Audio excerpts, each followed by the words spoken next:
మరి ఒక మాట నేను అడుగుతా, భాగవత పురాణం మీరు తీసుకుంటే 6వ స్కంధంలో మీకు 6వ స్కంధంలో 9వ అధ్యాయం చదవండి భాగవత పురాణం. దానిలో విశ్వరూపుడు దేవతలను వంచించి యజ్ఞభాగాలను అసురులకిస్తే ఇంద్రుడు వాని మస్తకాన్ని ఖండించినాడు. అప్పుడు ఇంద్రుడికి బ్రహ్మహత్యాం అంజలిన జగ్రాహ యదపీశ్వర. ఇది మీకు ఎక్కడ వచ్చింది? 6వ స్కందంలో 9వ అధ్యాయం భాగవత పురాణ ప్రమాణం. ఆయనకి ఇక్కడ ఇంద్రుడికి కూడా విశ్వరూప వధ చేసిన తరువాత, మరి అక్కడ విశ్వరూపుడు కూడా అసురుడే, అసుర పని చేసినాడు. కానీ చేసింది అధర్మమే, అసురులకు యజ్ఞభాగం ఇవ్వటం.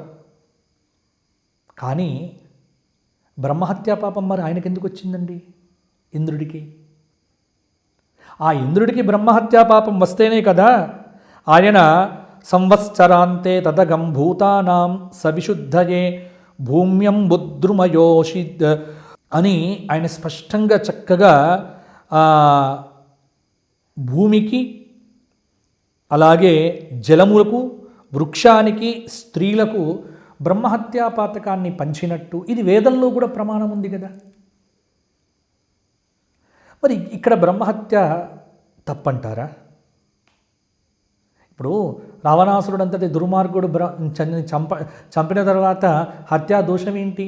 ఇది లాజిక్ కాదు. ఇక్కడ దుర్మార్గుడు అయినప్పటికీ కూడా అతడు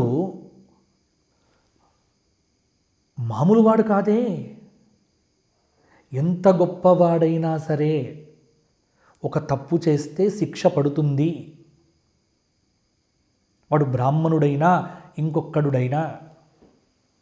అటువంటప్పుడు మరి బ్రాహ్మణుడైనటువంటి రావణాసుర వధ రామచంద్రమూర్తి చేశాడు అన్నప్పుడు ఇది లాజిక్తోని నిర్ణయం చేసేది కాదు. శాస్త్రము శాస్త్రమే.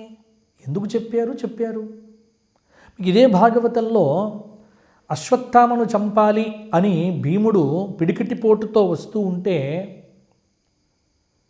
ఒక మాట చెప్పాడే కృష్ణ భగవానుడు, వేదం ఏం చెప్పిందో అది నీకు ప్రమాణం,